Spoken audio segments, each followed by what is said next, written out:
Antique doll. Excerpt. The antique doll is a scary story about a young girl who receives a strange gift on her birthday. On the morning of her birthday, Lucy's mother woke her up and told her a package had arrived in the mail and it was addressed to her.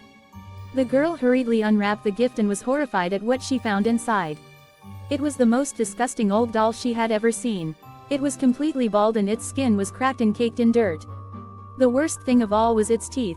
They were long, pointy, sharp and beastly. They looked like an animal's fangs. With a shiver, she took the doll and threw it in a corner. Her mother scolded her, telling her that someone had gone to a lot of trouble to send her this antique doll. Her mother told her she had better appreciate it. Lucy tried to protest but her mother would not listen. She forced the young girl to keep the doll. So, to put her mind at rest, Lucy stuffed the antique doll into the little cupboard under the stairs, behind a pile of shoes where she wouldn't have to look at the ugly, evil little thing. It was not until a few nights later, when Lucy was lying in bed, that she heard a noise, a shuffling sound, which went on for about 5 minutes.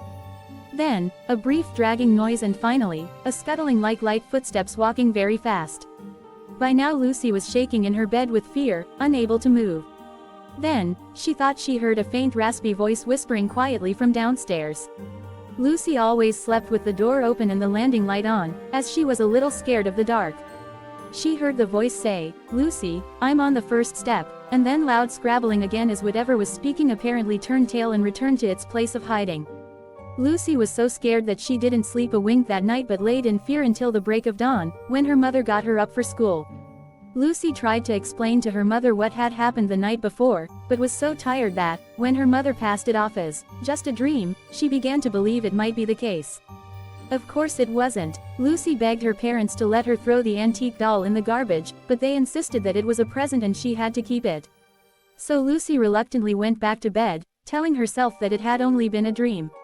She checked the cupboard under the stairs, but the doll was exactly where Lucy had left her. That night, Lucy fought sleep but she eventually drifted off even though she had fought sleep. Presently, the deep disembodied voice woke Lucy again. She wondered if she could only hear it in her head. "Lucy, I'm on the 4th step," it said. Then came to scuffling noise and the voice didn't reoccur that night. Lucy was crying by now, and again she didn't sleep that night. At school, Lucy told her friends about the doll, and of course they laughed at her. Lucy could only think that if the doll was climbing 4 steps at a time then there was only one more night to go. That night Lucy decided to shut her bedroom door. When her mother turned her light out she asked why Lucy was no longer scared of the dark. Lucy replied that she was and could she leave her light on instead of the hall light. But her mother pointed out that her bedroom light was so bright it would keep her awake, and said no. Therefore Lucy agreed to just sleep without a light. She opened the bedroom curtains instead to light the room a little anyway. Just as she began to doze, she heard the noise. And then the voice came, very clear this time.